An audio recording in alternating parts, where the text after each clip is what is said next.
Hey guys, ryanshead here. So we're checking out natives for Kamala Fundraiser. So let's check this out.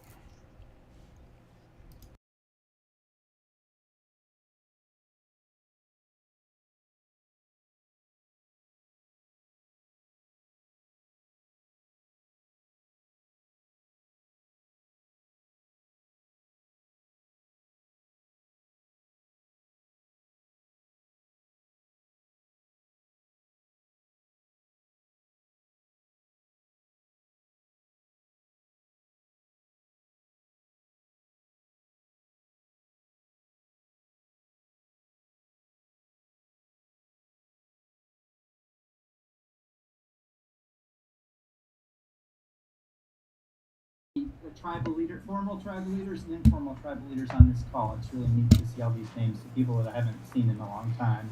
As many of you know, I was fortunate to serve in the Obama-Biden administration, and I was very, very proud of that service and proud of that administration. And a number of people, including some of you, told me that you thought that was the best administration ever for Indian country. And that's why 4 years ago, Indian country got fully behind Joe Biden and Kamala Harris. We wanted to breathe new life into that Obama legacy that became the Biden legacy and will now be the Kamala Harris legacy. And how did that work out for us, electing Biden and Harris to the White House? Better than we ever could have dreamed. And I'm going to give you some examples just to give you a sense of that. Joe Biden and Kamala Harris have taken the Obama legacy and they supercharged it in Indian country. And I don't have time to give you very many examples, but let me just jump into a few of them. First of all, follow the money. In the Obama years, do you remember this? We got $3 billion in the American Reinvestment and Recovery Act of 2009, I believe it was. ARA, we called it ARA. We got $3 billion, and we were thrilled to get $3 billion. Indian country had never been specially considered in stimulus bills like that. And we got $3 billion, and we were thrilled with that. In the last 4 years, the Biden and Harris administration has exceeded that number by many multiples. If you add up the American Rescue Plan money, the Bipartisan Infrastructure Bill money, and the Inflation Reduction Act money, Joe Biden and Kamala Harris delivered $45 billion. Did you get that? $3 billion we got in stimulus from the Obama administration. We've gotten $45 billion for Indian country during the Biden-Harris administration. And I know Kamala Harris and Tim Walz represent continuity, and they will push that forward, and we need that kind of continuity in Indian country. Second point, land into trust. In the first term of the Obama administration, I think we took in about 180,000 acres into trust, and we were thrilled with that. Those were big numbers. And this administration, under Assistant Secretary Brian Newland, has exceeded that number by tens of thousands of acres in the first term. And I just want to see that continuity too, because I know the Harris-Walz administration will keep that continuity going as well. Third point, the courts. Remember this? We were thrilled when the Obama-Biden administration appointed a Native American to the federal bench. It was Diane Humitua in Arizona, because that's a lifetime appointment. She will, be able to serve for her entire lifetime. Joe Biden and Kamala Harris have nominated not one, not two, but 5 Native women to the federal bench, and 3 of them have been confirmed already and are serving. Those are lifetime appointments, and those women will be making a difference for Indian country for decades. And I'm confident that Kamala Harris and Tim Walz will keep that going as well. I can go on, and my time's up, so I'm not going to speak. I'm just going to mention 1 or 2 other things. Secretary Holland at Interior is historic, but that's just the tip of the iceberg. At the Army Corps of Engineers, the number 1 and the number 2 political appointees are Mike Connor and Jamie Peacom, 2 Native men, and there have never been natives in those positions before until this administration. Joe Biden and Kamala Harris have helped us infiltrate the Pentagon, is what that means. That's a great thing for Indian country. At Interior, it's not just Deb Haaland, it's Bob Anderson, the number 3 slot, it's Brian Newland. Some of you probably know that Chuck Sams, another Native man, is running the Park Service. So we are, all over Interior running that. USDA, same thing. We've got a bunch of high-level appointees over there. We had Janie Hipp in the number 3 position at Chickasaw early in the administration. We have Zach Ducheneau. We have running the Farm Service Agency. We have Vince Logan running the Farm Credit Administration. We have the Treasurer of the United States, Lynn Malerba. You're going to see her signature on your dollar bills. We've never seen anything like this in Indian country. And I'm just so heartened by the appointment of Tim Walz, because Tim Walz knows Indian country. He knows tribes in Minnesota, and he will push things forward. I don't need to say anything more than that. I've been very in favor of tribal co-management of federal lands, and the number of contracts that have been entered with tribes, with the Forest Service and with Interior, has been in the hundreds. It's been off the charts. And I know that Kamala Harris and Tim Walz will keep that moving forward too. So I'm going to stop there and turn it back over. But I just want to thank everybody for supporting this ticket, because we need this continuity in Indian country. Thanks, everybody. And we appreciate you, Mr. Washburn. Sorry that I called you Brian Newland. It's a compliment. It's a compliment. Yeah. Don't worry. Well, you both are doing some great stuff. Moving right along here. Again, thank you for tuning in with us, and I'm very thankful for our next speaker. I've heard a lot of great things about him. This is Congressman from California. We got Raul Ruiz here. He's also a son of a Coachella Valley farm workers, I believe, also indigenous himself. Our relative, you know how it is out there in Indian country. He's a congressman. He's our relative too. So thank you, Congressman Ruiz. Thank you for being here. Not only a congressman, but also a doctor. So I like to turn this portion of the program over to you. Thank you for your hard work. I'm a big fan. Thank you for your hard work. Let's go. I appreciate you, Chance, and it's also wonderful to share the program with Senators Alex Padilla, Cory Booker, Representative Sharice Davids, and of course the great Kevin Washburn that all of you just heard. I want to also thank Chairman McCarroll for inviting me to speak. We've been friends for a very long time, and I see some other friends on these tiles as well. Robbie, Ernie, Jeff, Reed, Wilson, so many others that we've been working together, taking on some of the toughest challenges for Indian country throughout these years, and boldly fighting for our rights and what's best for Indian country. It's definitely an honor to be a part of this movement, and I'm proud to be amongst the strongest supporters of Indian country in Congress. You know, as all of you know, the election is approaching quickly, and so much is at stake. I want to take a moment to discuss the dangerous Trump-Vance Project 2025 agenda and how it would impact indigenous nations. Many of you have heard perhaps of Project 2025. It was put together by a lot of ex-Trump senior officials who are basically writing about their plan of what they will do if Trump wins election in 2025. And so they've called it the Trump Project 2025. But first, in regards to Indian country, it's worth noting that the guy who wrote the Department of Interior section of Project 2025 is Trump administration official William Perry Pendley. He attempted to undo protections for sacred tribal sites. He fought Justice Department efforts to support Native voting rights. He argued in favor of toppling key legal precedents that uphold treaty rights, and made deeply offensive statements about Native identity and religion.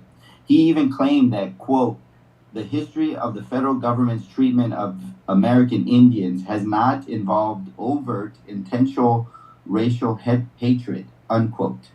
He sided with energy companies that were against tribes and who were interested in oil and gas extraction, putting corporate interest ahead of Native interest. And perhaps most dangerously, he argued against America's obligation to Native people. So that's the guy that wrote the Department of Interior section of Project 2025, and which is the blueprint of what Trump and Vance will do if they win the election.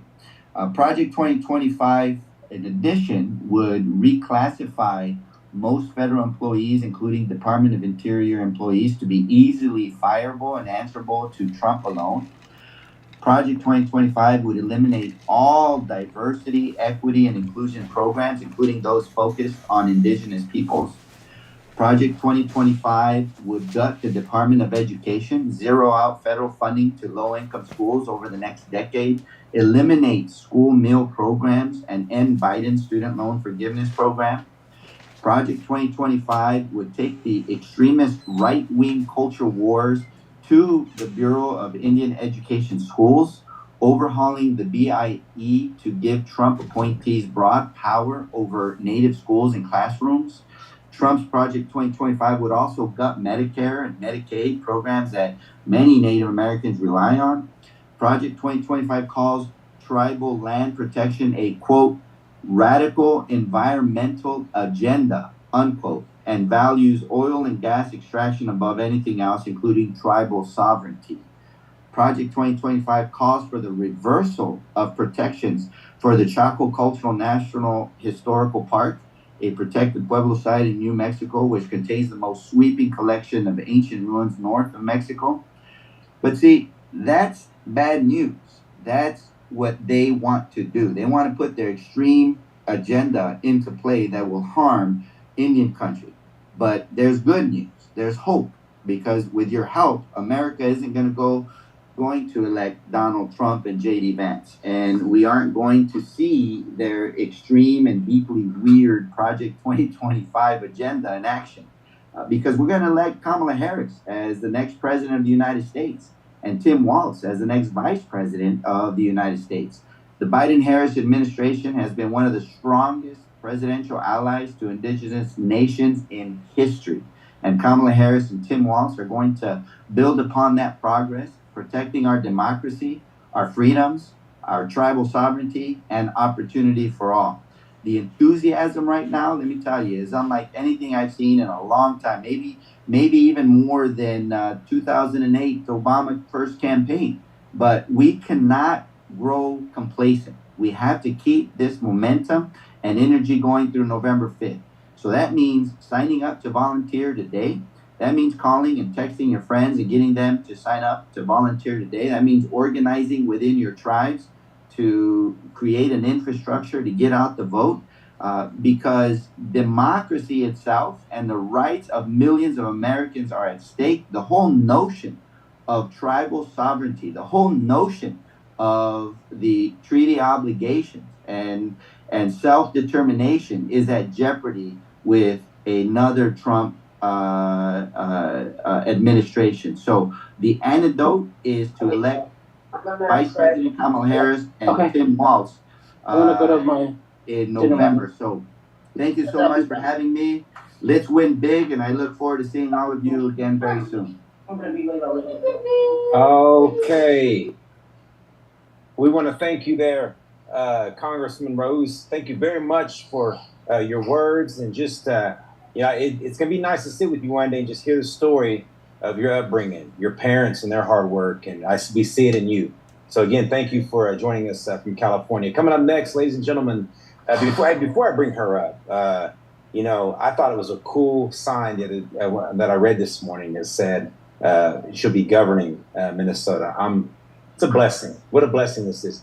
Okay, listen, you can go and you can donate. We're raising some funds, ladies and gentlemen. I believe we raised over $2,500 just in this first 30 minutes. So listen, if you want to give, I'll say it out to you, but I'm sure you can find the link. It's bit.ly/Native Men for Harris donor link.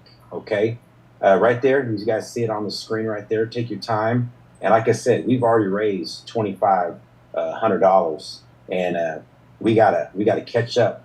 Someone was saying the other day, that the women had this Native Women for Harris. Well, at the time it was just Native Women for Harris, and the Walz came, was brought into the picture, and they raised a bunch of money, and then everybody was saying, "Oh, we gotta catch up with the women." Listen, we're not gonna catch up with our strong, beautiful Indian women.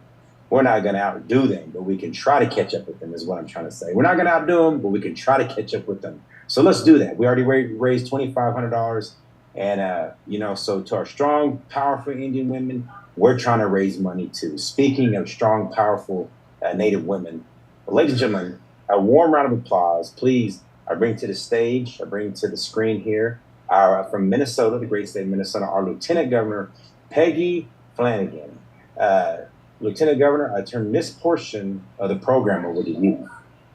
Well, thank you so much, Chance. I'm super excited to be here with all of you. I'm rocking a baseball cap this evening because I was at Farm Fest all day subbing for Governor Walz. So the hair situation isn't that great. But I just want to also say to Chairman Maccaro, thank you so much for bringing us together, and to all these Native men who have stepped up to support this ticket. I am eternally grateful because I think our future really depends on it. And that's not just hyperbole for this election cycle. I think you've heard it again and again and again tonight from our leaders about what matters.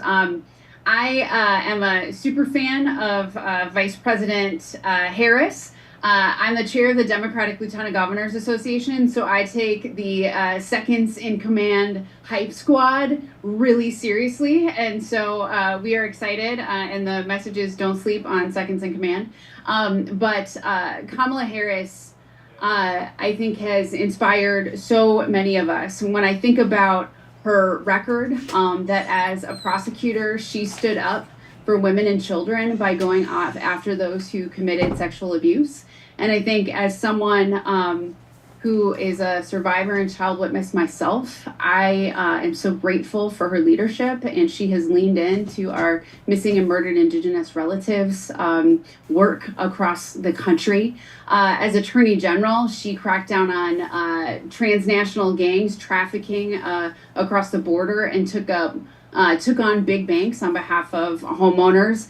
And then as Senator and Vice President, she has stood up over and over and over again for our freedoms, making sure that we get to make our own decisions about our own bodies and have body autonomy.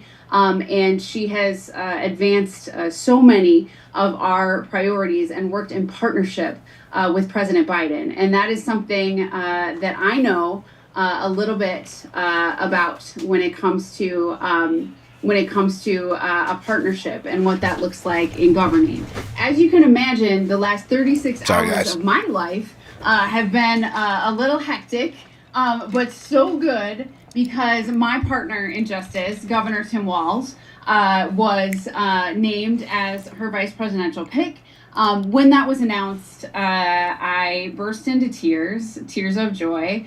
And was able to shortly thereafter have a conversation with the governor. He was giddy and ready to go to work. And so, as you have seen on the campaign trail, he is a coach, a veteran, a teacher, and a happy warrior on the trail, spreading his dad vibes all across the country.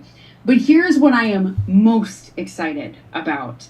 Building on the good work of the Biden-Harris administration, and you heard the laundry list from Mr. Washburn about all of the good things that have happened, of course, under Obama and now under this administration. We have the chance to build on that in a way that we have never, ever seen in Indian country. And I want to give you just a small sample of the things that Tim Walz has done as governor in the state of Minnesota. We codified government-to-government tribal consultation with all of our 11 tribal nations in the state of Minnesota. We now require every state agency, all of our commissioners, deputy commissioners, assistant commissioners, to go through tribal-state relations training, including everybody who works in the office of governor and the lieutenant governor. We funded the American Indian Scholars Program, which provides access, college access and tuition for Native students all across the state of Minnesota.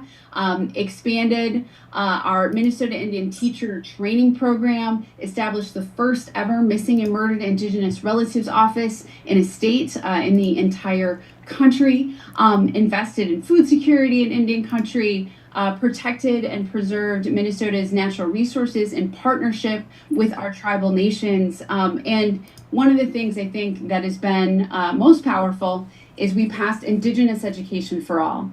And that means that Native children, non-Native children will know all about the people who have always been here, are still here, and will be here into the future. So I think the future is bright by having a vice president who understands treaty rights, tribal sovereignty and the important and I would say sacred relationship between governments and governments and tribal nations. And I'm so excited. I'm so excited for people across the country to learn what we know here in Minnesota, what our tribes know here in Minnesota. We've got an incredible friend. And the other thing that I will just end with is this election, it's up to us. And so we have the power as Native people to make the difference in this election. It literally all lies within our hands. Native people are strategically located in swing states all across this country. And we have seen in Minnesota, like, we would not be governor and lieutenant governor without the support of the Native community. I know Wisconsin, the tribes will absolutely make a difference. I see you on this call, Oneida, and I know that in Michigan and Arizona and Nevada, we will make the difference. This is an incredibly exciting time. And that doesn't mean that once our elected officials, get into office that we don't challenge them, right, and hold them accountable, but this is our shot. And when I think about my 11-year-old daughter, Siobhan, her future will be bright, bright, bright with this administration. And I will take you back briefly to Election Day in 2020, when Kamala Harris was walking across that stage in her bright white suit. My daughter in my lap turned and looked up at me and said, "Mommy, she looks like me." We are making history here, folks. And her reality is that Auntie Deb is the Secretary of the Interior. Auntie Sharice is in Congress, right? Her mom's the Lieutenant Governor. We are in this moment of leadership for Native people, and we are in a moment where we will deliver this election for Kamala Harris and Tim Walz. We got 90 days. We'll sleep when we're dead. We got this. Chimigwich for having me on this call, and Chimigwich for the work that you do as Native men to lift up Native women, to lift up our women, and everything that you will do over the next 90 days to ensure that we are victorious in this campaign. I appreciate y'all so much. Thank you, Lieutenant Governor Flanagan, and best of luck being our governor up there in Minnesota. Don't forget, one thing at a time, Chance. Yeah. Well, we're raising some money, and she said it. She said we're setting history. We got 90 days. We got to raise this money. Let's go. We got to raise this money, ladies and gentlemen. Coming up next, we have from Pine Ridge, South Dakota, the sous chef himself. We have Sean Sheridan. Just some quick things about him. He's the sous chef, born and raised on a Pine Ridge Indian reservation in South Dakota. Now he's a James Beard Award-winning chef and owner. So, man, excited to be on this Zoom with you, Mr. Sean Sherman. I'd like to turn this portion of the program over to you. Let's go. Donate. Let's go. Donate. Right. I'm not sure I got to follow Peggy Flanagan. If you don't know, she's a native royalty here in Minnesota. So I'm currently in Minneapolis, Minnesota. I'm from Pine Ridge, but I'm here on the homeland of our Dakota relatives and Anishinaabe relatives. And I'm just really excited for this whole situation. I can't name the number of times that both Governor Walz and Peggy have been into our restaurant here in Minneapolis, Awamni, and just the many opportunities we've had to feed them this wonderful native food that we're buying from our wonderful native producers across the state. And this election is so important, because during this last administration, there's been so many native leaders that have come into Washington. I talked to my friend Heather Dawn Thompson, who is leading the Office of Tribal Relations at the USDA, and she said that there was over 80 presidential appointees during this last administration, which was the most in history. And I feel like this new administration could just make that even larger and bring more and more native leaders into this situation, because we need our native leaders having our voices out there. We need to protect things, and we know that the Trump administration would take things the wrong way, because the last time, not only they do things like remove themselves from the Paris Agreement, just relax all sorts of things, open up, one of the first things they did was open up the Dakota Access Pipeline, and just dismantling all of our national parks and refuges, like the Arctic Refugee, like the Bears Ears Monument, Grand Staircase. There's just so many things that we can't allow to happen, because we can't have native food without native land, and we need to protect all these pieces.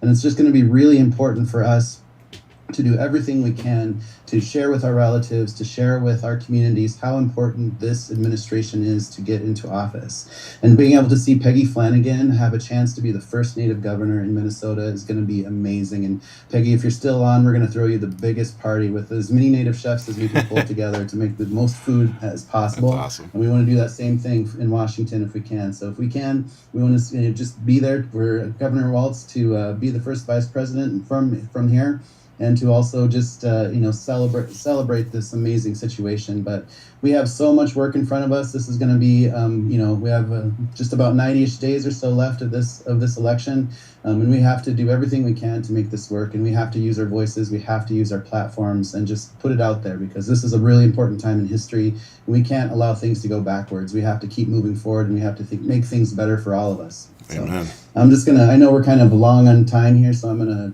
turn it over to the next speaker. All right. Hey, Sean, thank you very much. Appreciate your words and taking time out to visit with us. When I come to Minneapolis, I'll call you up and we can go eat somewhere, something like that. Hey guys, we've raised $7,000. Let's go. Keep it moving. I don't know if you want to throw up that QR code real quick, but hit that QR code. Let people know we want to donate. Again, we're making history. We have 90 days to get some things done. Sorry, I don't have the QR codes, guys. They didn't send that out. $7,000. That's good. Let's go. Keep it coming in. At this time, ladies and gentlemen, I'd like to bring up this gentleman. Please welcome Mark Tarhan to the screen. Mr. Tarhan, I'd like to turn this portion of the program over to you, and thank you for all your hard work. They should leave that up the whole time. Out here in the country. Let's go.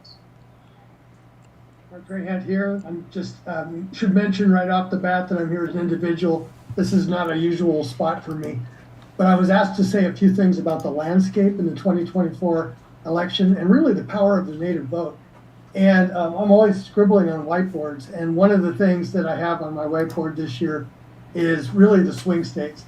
And what do we mean by a swing state? We say that a lot, but it really boils down to an election that's going to be decided by a few thousand votes.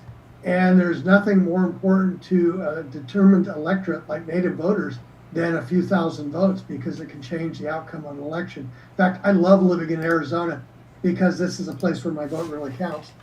The second thing on my whiteboard, and I'll talk a little bit more about that, is what I call counterspending and bench candidates. And third, the importance of ballots. This is measures. This election cycle has some really interesting ballot measures. I want to start with North Carolina. In the last election, North Carolina was decided by 74,481 votes, 50.1% to 48%. And if nothing had changed, it would not have been known as a swing state, and the Native vote then wouldn't have made a difference. But Kamala Harris has changed that. And already that race has gone from an 8-point deficit to one that's a 3-point margin. Can these guys learn how to pronounce her name now? About that is the pollster that posted that just yesterday does not include a margin of error. So really it's a race that's tied. It could just as easily be Harris in the lead on that one. And that leads me to my second measure, and that is counterspending and bench candidates. Counterspending is when campaigns have to spend money where they don't want to. They have to every campaign has to pick and choose where to spend. And Republicans love to spend on places where they think they can pick up, like Arizona, and would rather not spend money in places like North Carolina, and next week, even Montana, where they're really ahead, but they're spending money there anyway. The other part of that metric is the message from secondary candidates. North Carolina Republicans, for example, nominated Mark Robinson, who is far outside the mainstream on just about every issue. And that's really going to change the whole outcome of the state in ways that we'll be seeing. That really played out in Arizona in 2022. The Republicans nominated a number of fringe candidates, and they just lost about every office. In fact, the only Republican that won a statewide office in Arizona was the treasurer, and she was actually a mainstream candidate. They're doing the same thing again. 2 years ago, the Native vote was the story in a mid-cycle election, and it will be again. In fact, just one county, I don't mention it because it's Janney Parish, but Navajo County had a turnout last election of nearly 70%. And if you think about that as a metric for what can happen in counties where there's a strong Native presence, 70% is something that really means something. especially in a midterm election. Bench strength is also include party apparatus.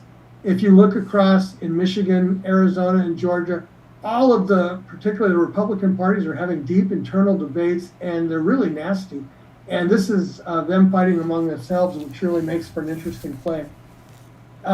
One thing I want to make sure people know when they hear stories about Arizona and they have any poll that's listed, remember every time you see the word Arizona and poll, that none of those polls include Navajo voters. And that's really what ends up carrying the state. And again, none of the polls include that. There's also a key ballot measure that gets me to ballot measures. Arizona is going to have an abortion rights ballot measure. It had a record number of signatures to get on the ballot, and it's really going to draw a lot of one-time voters. The stories are similar in other swing states, and one that's not a swing state, but I think it's really important to mention is Washington State. A rich billionaire tried to reverse a climate cap and trade law in that state. And it's really important to tribes because it represents millions of dollars for infrastructure. So that'll be another reason for Native people to get out and vote. 4 states, Colorado, Idaho, Nevada, Oregon, and the District of Columbia, are considering ranked choice voting in some form. And Alaska, we can see what happened with that. That one thing is what allowed Mary Patola to win the state, to change the whole structure of voting. So I think it's really a promising trend. This era, we're already seeing more excitement than we've seen in a long time. Turnout was shaped in Indian country, really across Indian country, when Barack Obama ran for the first time. And one thing about this election, it's a 90-day sprint, and a lot of us think that's the way elections should be handled all the time. Last, I want to note a piece I wrote in 2018 about Peggy Flanagan and Tim Walz is being posted in the chat. It's just about 3 words, she taught him, and I'll let you read it. So thank you so much for inviting me.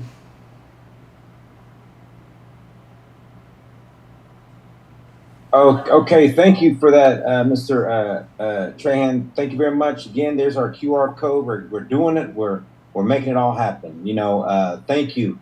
Man, it's good to see this. Keep that money coming in. All right, ladies and gentlemen, I had the privilege of being the MC for their inauguration. You know, she's one of 2 congresswomen, Native American congressmen that got into office here, and also another, I believe, a Haskell alum. Without further ado, Congresswoman from Kansas, Shead Davids. I'll turn this portion of the program over to you. It's good to see you. Onward, Haskell. Yeah, good to see you too. Hi, everybody. We're in the depths of this campaign season. It's that 90-day sprint that Mark Trahan was just talking about. So I'm on my way home from another event, but I wanted to make sure I got on and got to hear some of the speakers before. I'm just like so excited. I have to tell you guys, first of all, thank you for pulling together this event, because I can tell you that in my experience in this crazy world of politics, I have felt so supported by the men in Indian country, the level of leadership that you guys are demonstrating tonight. Thank you so much for that. Thank you for inviting me to join you for just a couple of minutes. And also, thank you for just like being cool. There's a bunch of cool people on here. I don't see all of you because I'm on this little phone, so I'm scrolling, but some real movers and shakers on this call. So it's good to see all your handsome stoic faces. And I think we're going to win this year. Hell yeah, because of all the energy that I'm seeing. Listening to the power of the native vote in Mark's presentation a minute ago. I was just in Arizona. I got the chance to be in Arizona for the weekend, and I was there in support of other House candidates and our Senate candidate there. Ruben Gallego's running for the Senate. We've got Jonathan Nez running for the House. We've got Kirsten running for the House. We've got Greg Stanton running for the House. We've got these different folks who are running all across the state of Arizona. And I can tell you the energy that I was feeling when I was there. And this was even before Harris became our nominee. People are working there. What time? It's 8. I can cuss, right? People are working their asses off. Like, truly, these guys are out here knocking on doors. It's 110 degrees outside because they want to make sure that our democracy is protected. They want to make sure that the people in our lives are being taken care of. And it's pretty phenomenal. The native vote can absolutely sway this presidential election just like it did in 2020. I was just in Montana. You know, we have some tough races going on up there. We got to keep John Tester. We got to make sure that we get Monica Tranel elected. And the energy on the ground there, it was amazing.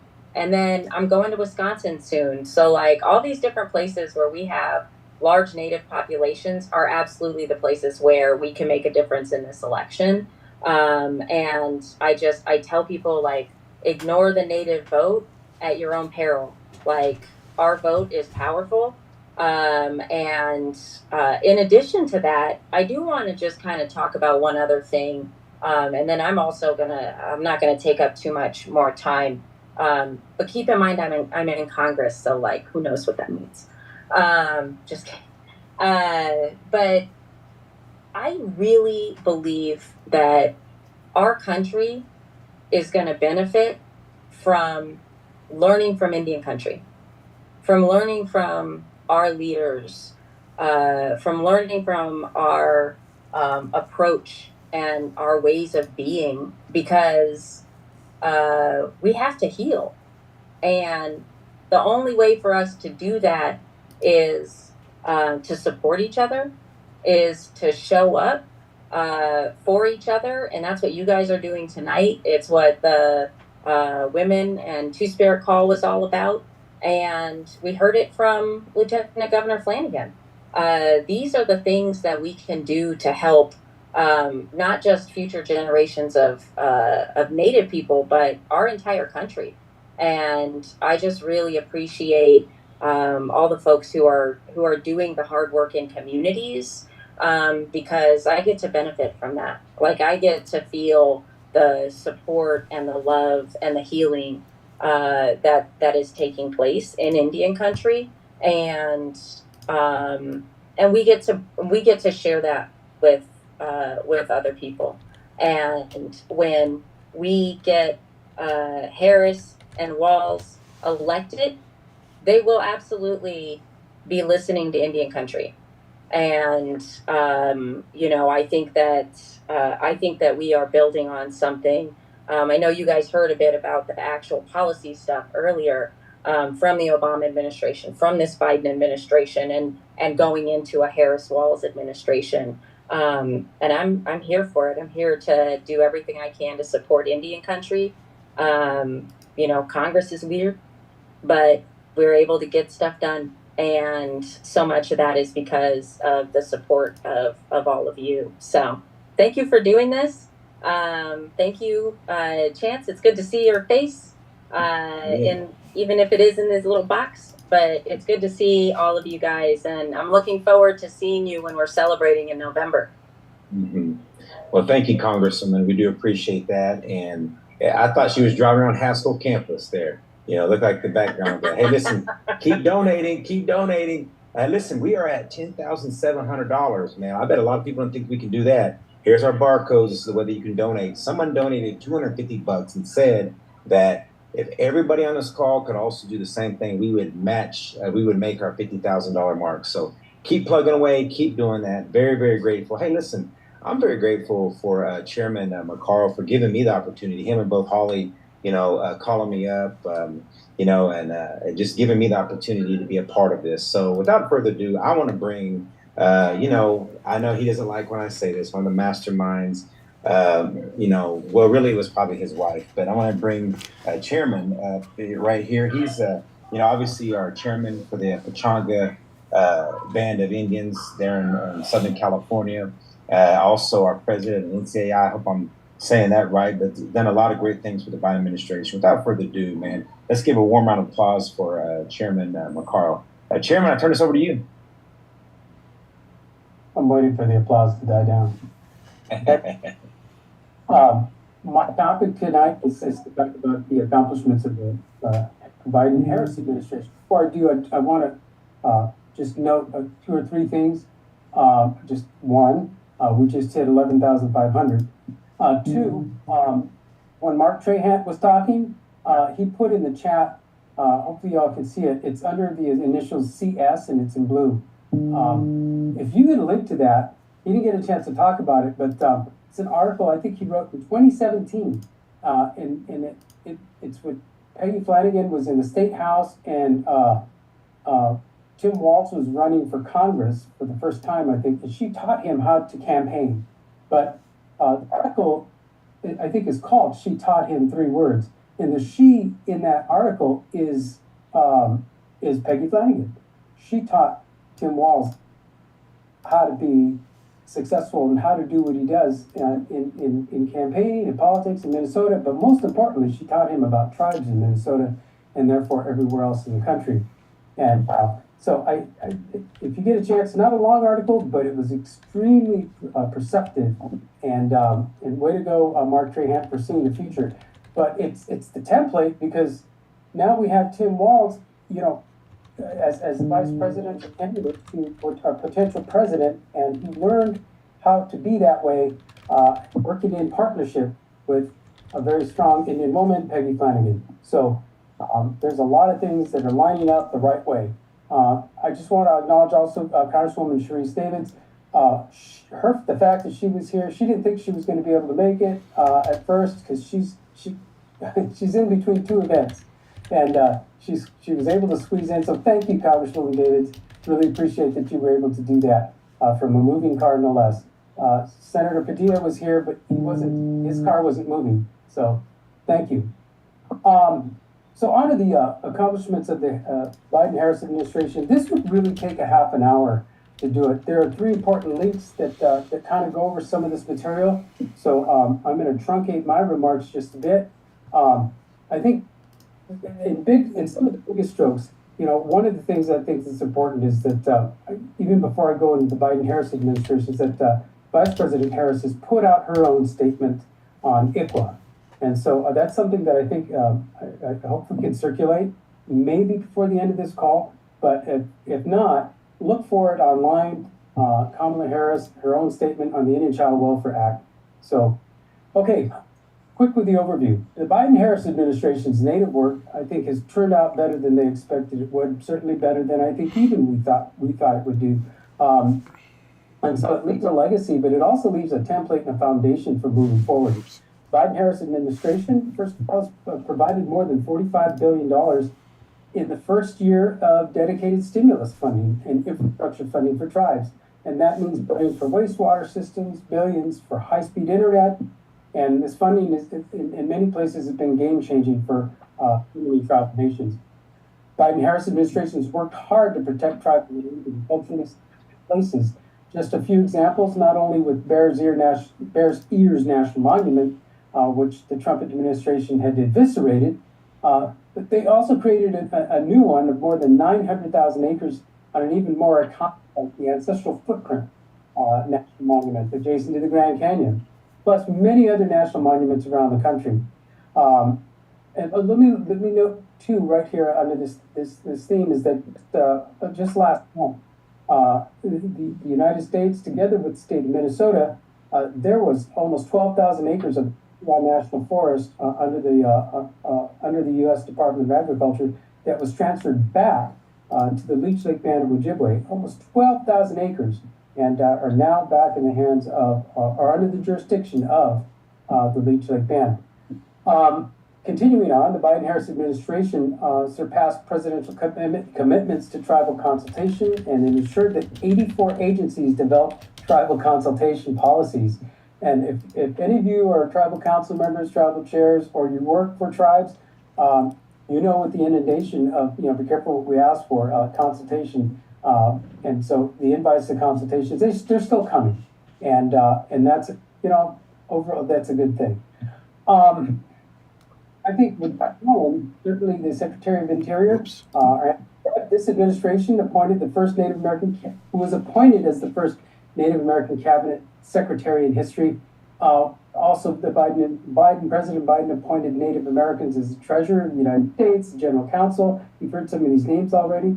General counsel, Department of Agriculture, the solicitor in Interior, the head of the Army Corps of Engineers, the chief of the national parks, and so many others. They've embraced, this administration, the Biden-Harris administration, has embraced indigenous knowledge with both White House Office of Science and Technology Policy and also the Council of Environmental Quality, which issued directives to federal agencies to consider and respect indigenous ways of knowing. We talk about TEK as if it's always been there. Keep tapping that screen on TikTok, this is the guys. Policy of a forward-thinking, partnership, endearing administration, and we've not had this before like this. And so they recognize it as a leap forward in terms of where things should always be as we roll out of this administration. So there are thousands of other examples of the administration. I'm just going to go through and list a few more. In March of 21, there was the Biden-Harris enactment of the American Rescue Plan, and the ARP included that $32 billion that was devoted specifically to tribal communities and Native people. Investments in Native communities for the long term, certainly through the Indian Health Service, but that was advance appropriations funding. We need that as base funding across the rest of the everything in Indian country, but the start with the Indian healthcare, where it counted advance appropriations, we need it to be here to stay, and it started here with the Biden-Harris administration. Climate change and protecting tribal lands, the Staircase Escalante, the Arctic waters, I mentioned Bears Ears, Barents Sea, the Arctic National Wildlife Refuge. There are just so many. I think elevating Native American voice is another accomplishment. We've had the White House Council on Native American Affairs earlier this year, fostered an all-of-government approach to working on Native issues. The administration's nominated a historic number of Native Americans to the Senate, confirmed positions on federal boards and commissions, and historic appointments of Native Americans across the administration, and in particular, Native American federal judges. The Biden-Harris administration committed to nominating federal judges who understand Indian law and respect tribal sovereignty, and to date, the administration has nominated 5 Native American women to federal judges, and 3 of these individuals have been confirmed. And we need more of that.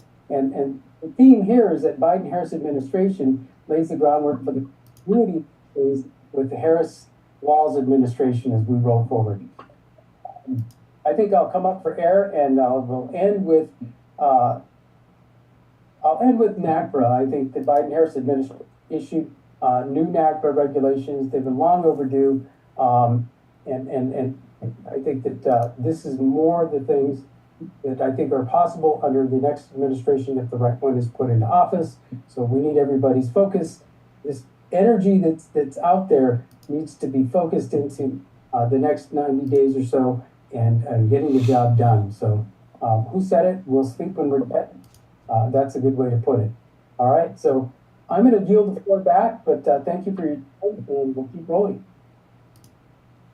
Well, thank you, Chairman. And there's our QR code, ladies and gentlemen. Gentlemen, okay, we are over $12,000, $12,200. There's our QR code. We're doing a great job. Keep it up, keep it going, keep it flowing. Okay, coming up next, he is our Deputy Director of Native American Rights Fund. It's my honor to introduce Matt Campbell, who's been advocating from Indian country since day one. Thank you, Mr. Campbell, for joining us. I turn the platform over to you, sir. Yeah, thank you so much, Chance, and so great to see all of our brothers and uncles and maybe some nephews out there too. I also come to you as in my personal capacity and not as the Deputy Director of the Native American Rights Fund, as Mark did.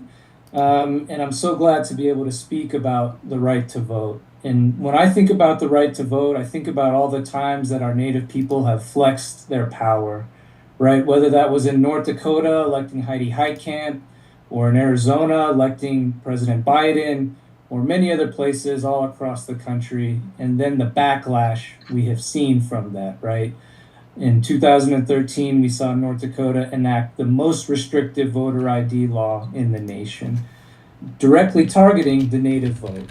In Arizona, we have seen the enactment of an address requirement to vote, right? Requiring an address when we know they just don't exist on many reservations. We know that many of our local counties place polling places, sometimes 100 miles away from the reservation just to make it difficult to vote. And we've seen so many other barriers raised over the years, whether it's, language barriers and not translating ballots, or placing polling places in chicken coops in places like South Dakota. But we know our people are resilient, and we know we're here to fight and make sure that the right to vote is protected. One of the things that happens often is, those in power will change the dates on when it's time to register to vote, or where your polling place may be located. So I want to make sure that we lift up the importance of checking the all the deadlines, of making sure that you're registered to vote, that you meet the deadline to register, and that you know where your polling location is. As we've heard, we know that the Biden administration understands the importance of tribal sovereignty, whether it's, everything Mark mentioned, or killing Keystone XL pipeline on day one. And we know that Vice President Harris and Governor Walz also understand the importance of tribal sovereignty, protecting our communities, our women and children, and ensuring that they're trying to remove the barriers to vote so we can participate. So I really appreciate the opportunity to just highlight some of these things very briefly, and make sure that, we all get out and vote. We all make sure we meet our deadlines, and I'm so honored to really be here and speak with you all today. So thank you, Chance, and thank you everyone for pulling this together. Thank you, Mark Campbell, for all your hard work. We do appreciate that. And like he was saying, man, let's know where we're going to go vote, and let's get with it, okay? Hey, listen, we're doing great, ladies and gentlemen. We're doing great. We're getting up there, 12,500. Let's go. Keep it moving. Keep it flowing. Coming up next, ladies and gentlemen, we have our tribal chairman from the Suquamish tribe, home of Chief Seattle. Please welcome to the platform, Chairman Leonard Forsman. Chairman, I'd like to turn this portion of the program over to you, sir. Shahil, thank you, Chance, and thank you, Mark, and thanks everybody for joining in on the call tonight.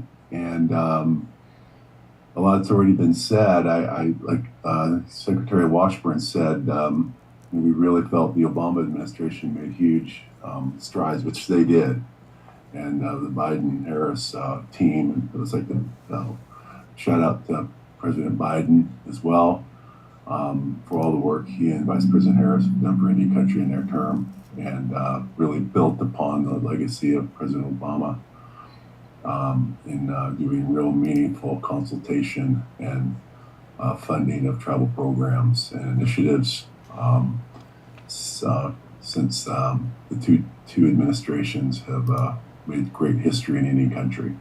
And I think that we did see the Congress kind of come through for the tribes during COVID, and the Biden administration, of course, has invested heavily through the Inflation Reduction Act and other on the infrastructure bill to really help Indian country, and always remember Indian country in their initiatives.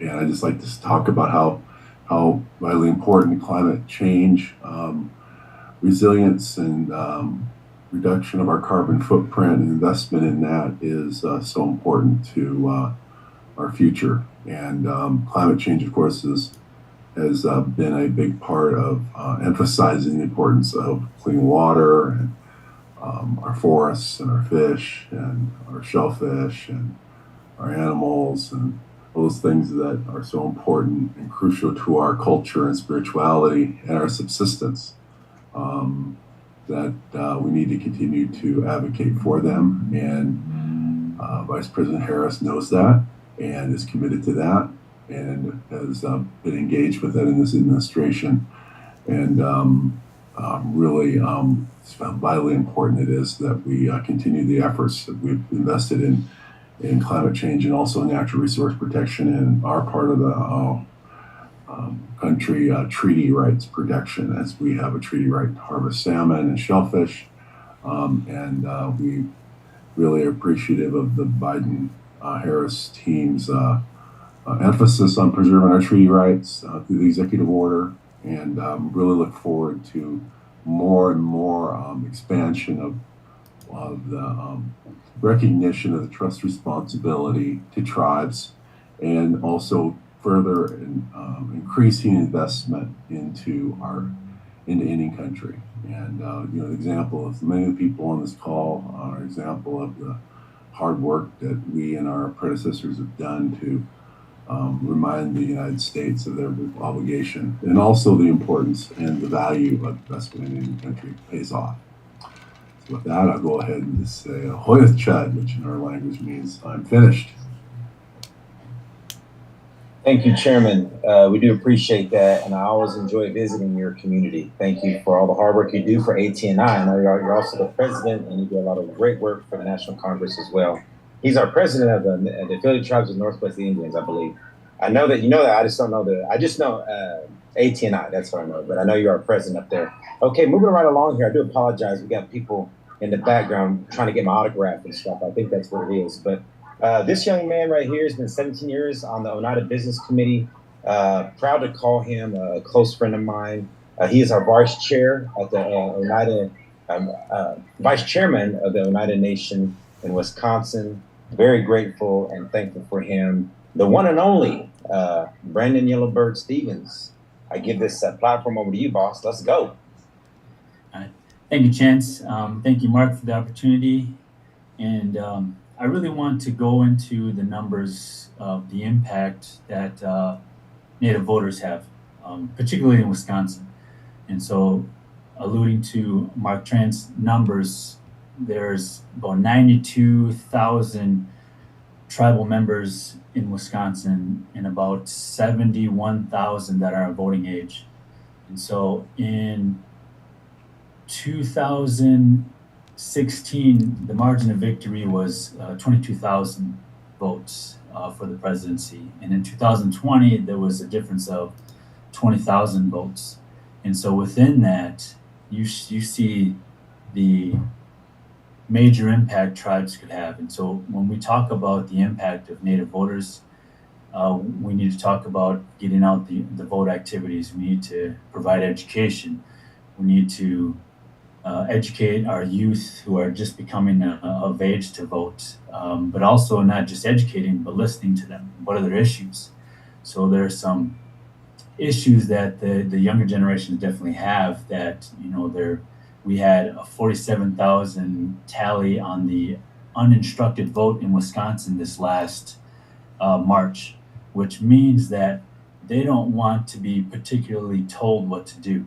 They want to be listened to. And so I want to go into that fact of making sure that we're extending that invitation for Native youth voters, and joining the conversation of long-term strategy and long-term thinking that they are included in this vote, and not just saying we're avoiding chaos every 4 years. And so that's the change that I see, and that's where I think the pivotal moment and the leaders on this call is a call out to making sure that we're understanding what their youth are really thinking about. And so in Wisconsin, that is a pivotal tactic that needs to happen here, making sure that we get out the vote. So if we don't get out the vote like it happened in 2016, we have President Trump. We get out the vote in 2020, we had a net gain of 47,000 votes in the blue fashion to get Biden in the presidency. So what we need is a Harris and Walz presidency, but also to push out those conversations with them and let it be known that we can move the needle on some very tough issues that the youth are really talking about. They don't feel they're listening to. And so I think if we go the other way, Trump has his mind made up. He's not listening. So with Harris and Walz, we can move the needle. And I really want to stress that fact to the individuals out there listening, that we need to also get Tammy Baldwin in the Senate. We need to maintain the Senate majority, which affirms all of these federal positions, these lifetime federal judges. So I think that's another point of emphasis that we need to get out there, that not only can we appoint, but that we are affirming them through the Senate process, keeping people like Tammy Baldwin in the Senate office. So really want to stress the get out the vote activities, really want to engage the youth in education and making sure that we're speaking at their level and making sure they're included in the conversations. And I really want to emphasize, and I think we have a Rory Wheeler on that is coming up next, and really, look towards those future generations and label them, as my father would say, leaders of today. Not calling them future leaders. They're leaders of today, making sure that they have that voice, and we're elevating them, not just talking about them, but giving them a space at the table and having a voice that has discretionary voice that can really be included in the conversation. So with that, I'd like to thank the opportunity to have a voice today, but also making sure that that impact is heard throughout the country, that Native American will change the landscape, whether it's blue or red, by making sure that these candidates come to Indian country and spend some time and listening to our issues. Thank you. Thank you, Vice Chairman Brandon. We do appreciate Yellowbird Stevens. We do appreciate that. Thank you for all your hard work. 17 years, man, that's a long time. In his third term as well, and he still doesn't have gray hair. So moving right along here. Hey guys, listen, $13,500. Keep pushing it. Keep pushing it. We got that QR code. Hey, listen, we have the dynamic duo left. We have my main man, my nephew Rory, and we also have Jay's going to close us out. Then a few closing comments. Without further ado, you can donate right here. We're getting up there. Keep going with it. Keep pushing it. Without further ado, I'd like to introduce this young man here. I knew his father. I know his dad. His dad's my relative. Rory is my nephew. Speaking of Rory, I know we were at the Billy Mills and I were speaking one day, and Rory got to come, and I made sure he sat next to Billy. So an honor to watch him grow up. Rory, come on out here. This is my nephew here, Rory Wheeler, Seneca, also Standing Rock Sioux Tribe. I hope I'm saying all that right. Love you, young man. Proud of you. Let's go, nephew. All right, let's go. Well, hi, Seneca, and Seneca, I greet you with, I'm thankful you are well.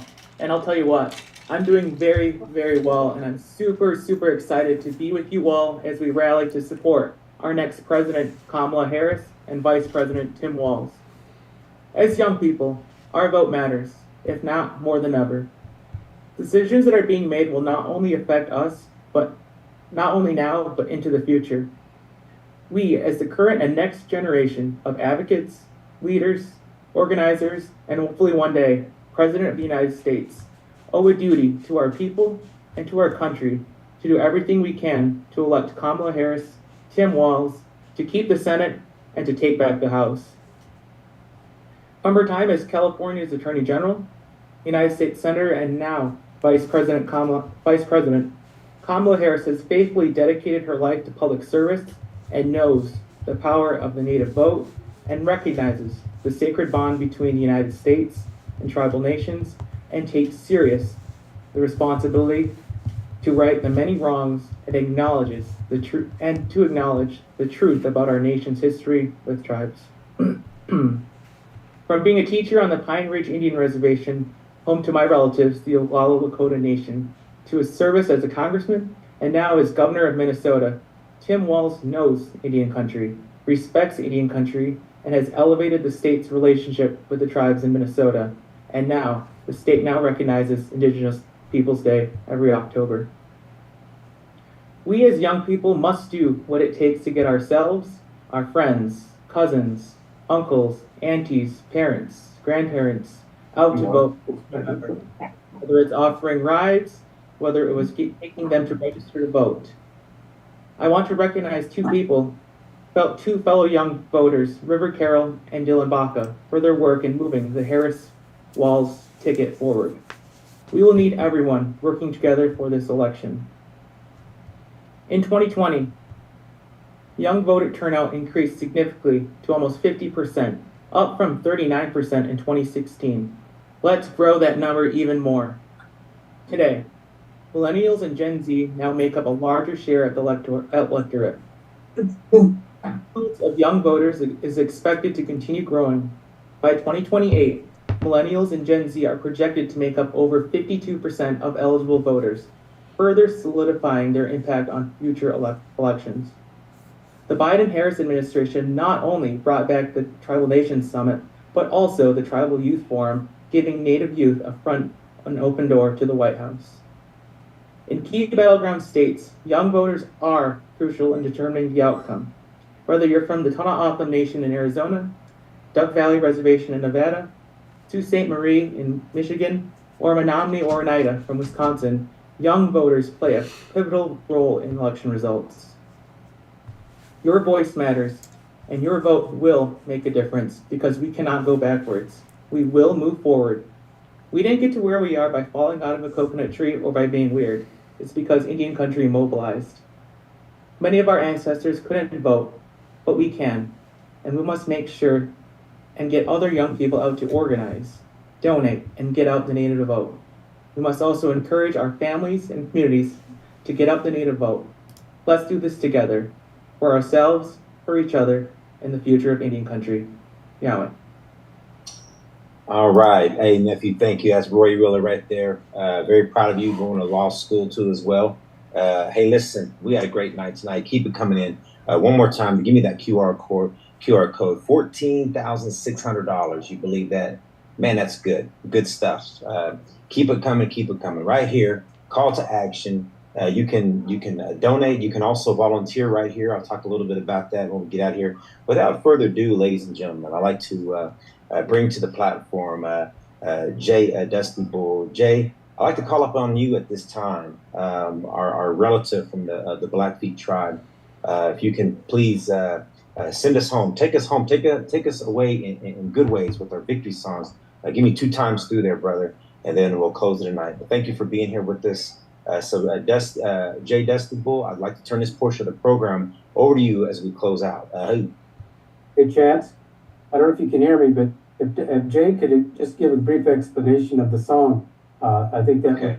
would. All right, yeah, and Jay's also gonna close us out with the meaning of the song. Sorry about that, brother.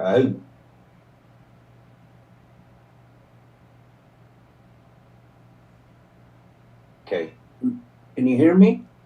Yes, sir. Boss. Okay. Nistune not to you, Kitupi. My name is Jay Dusty Bull. I'm from the Blackfeet Nation. The song I'm going to sing is a song that's very, very, very sacred to our people in this new millennium of leadership. In the Obama administration, as well as the Bush and Clinton administration, my aunt Eloise Cabell fought long and hard for Native America and settled in the Obama administration for $3.2 billion. The song that you'll hear is made of a victory song for a woman that will be victorious. And my aunt only got to hear this song one time before her passing. Oh, wow. And this is the Eloise Cabell victory song. Is like I made mention, is for a woman. This song is sang on the North American Indian Days on a Saturday after Grand Entry. That day has been attributed to her.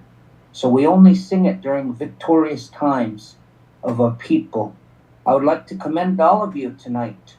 Great words and great ambition to move Native America forward in a positive manner. Montana can be a swing state, but our good friend John Tester is well acquainted with the tribes here in Montana, and I believe he'll be victorious. So we don't have time for shady she-he. So at this time, you'll hear the song, and I wish you well all tonight. And good congratulations to all of you in your collaboration. Back at you, brother.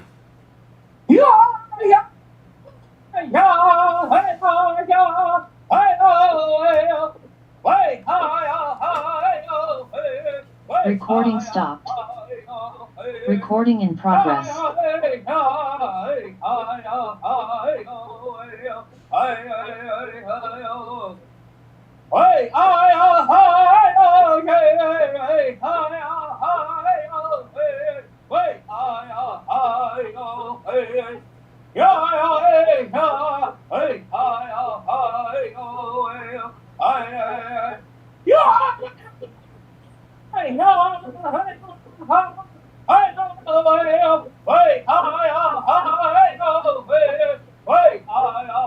You're welcome, Blanky. Thanks for watching.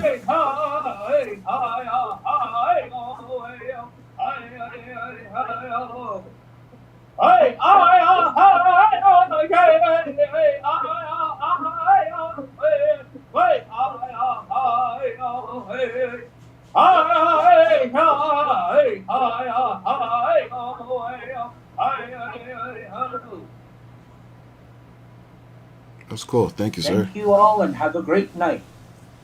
Hey, Jay, thank you for that.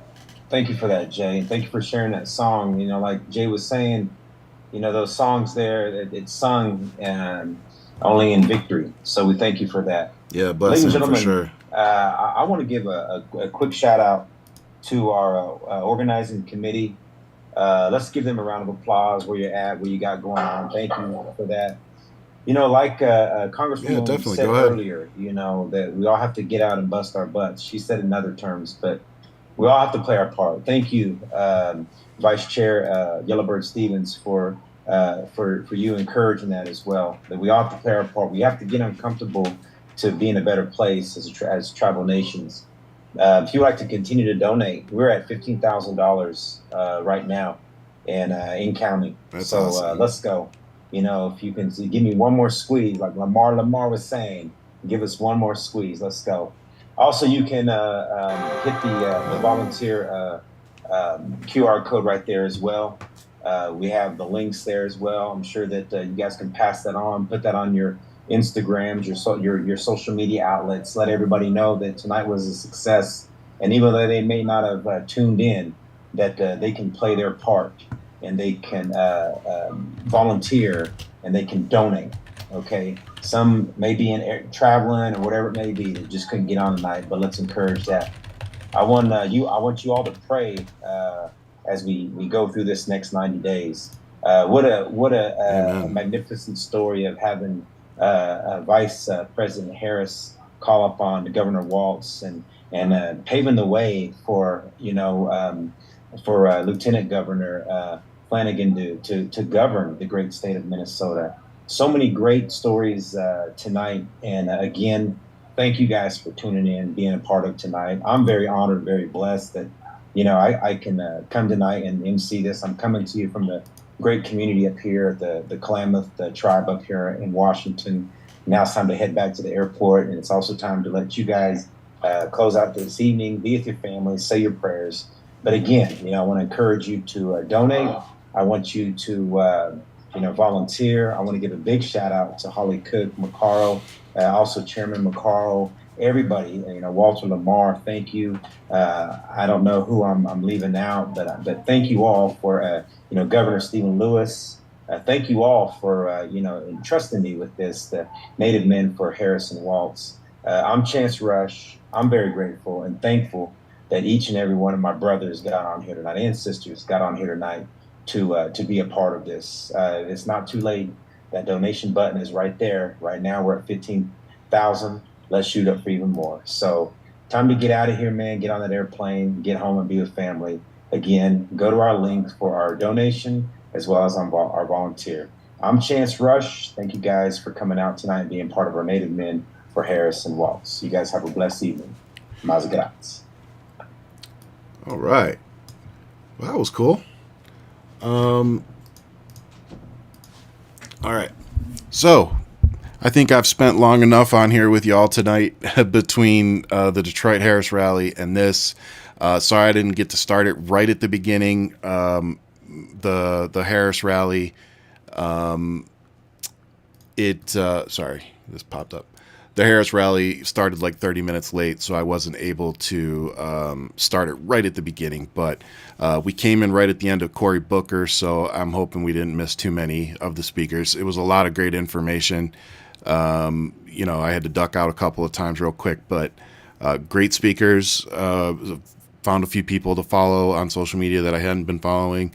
People in the comments, Fire Frost, go check out their page.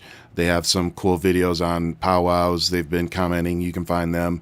All my friends from, you know, that were watching from Canada, Australia, y'all are amazing. Thank you for caring about what goes on over here too. But yeah, another good night of fundraising. You know, it's another $15,000 towards democracy, towards Kamala Harris and Tim Walz. If you missed the campaign rally earlier, you should go watch it. The Detroit rally ended up being really good. There was a couple, I don't know what they were saying, but there was apparently some pushback protester type people that kept shouting over. And the way that Kamala handled that was, it was a chef's kiss. So definitely go check that out. And thank you again for tuning into all of these and making these successful. I'm trying to put together nerds for Kamala is what I'm trying to put together. So I'm trying to get Jerry Ryan, Mark Hamill, and then I have a wish list of other people that I'm going to try to go to. But yeah, so I'm going to try to get something going here. But look, most important thing, we're 90 days out. So make sure you check your voter registration. If you know people that aren't registered, try to help them get registered. Make sure you show up and vote. Vote early if you can. Pay attention. A lot can happen in 90 days. But I look forward to putting our first female president in the White House. The more I learn about Tim Walz, I'm looking forward to having him as our vice president. He's an amazing guy. So very impressed by him. I think Kamala and the party and whoever, they did a real good job picking their VP with her. So yeah, looking forward to it, guys. Thank you again for supporting Natives for Kamala. Thank you for supporting all of our videos lately. Thank you to everybody who donated, whether it was $1, $100, $1,000. Thank you. Every cent literally matters. So, and remember, when you're donating or you're buying things from KamalaHarris.com, remember that every single thing that is printed for Kamala Harris is done through union print shops. So when you go to her site and you pay for a Kamala yard sign or a cup or whatever else the shirts she has on her sites, they all have what's called a union bug on them somewhere. It's tiny, but you'll see them. And what that means is that she paid a union print shop, which pays people, a good amount of money because they're a union, and they get everything printed through them. So when you support a Democratic candidate, with their merchandise, you're also supporting union shops. So just in case you didn't know that, go check out KamalaHarris.com. But more importantly, hit that subscribe button. Make sure you go download Hold the Mic. We're up to almost 30 episodes. We're being listened to in 18 different countries now, over 160 cities in the United States. You guys are amazing. Without you, I don't have a platform. I missed my co-host Ian tonight, but we will be back on Friday, and we have an awesome show planned for you. We're going to have Ian, Robbie, and hopefully one of his sisters with him. I haven't spoken to his sister in probably 20 years. So we're going to have a good time. Hopefully it's going to be one of our more fun shows. I'm feeling more positive. I'm feeling energized, looking at Kamala's campaign so far and how they've managed to keep it positive while still getting in those jabs and those shots that we want to see from our candidate and from a campaign. It's just masterful. So, I'm really enjoying this. I'm enjoying not having to pick between the two evils. I actually want to vote for this woman. I actually want to vote for Tim Walz. So I'm actually excited to vote. So I hope you are too. Make sure you hit that subscribe button. Go download us. Hold the Mic is available on all your favorite streaming platforms. With that, I'll leave you as I always do with much love. Keep fighting. Stay safe out there.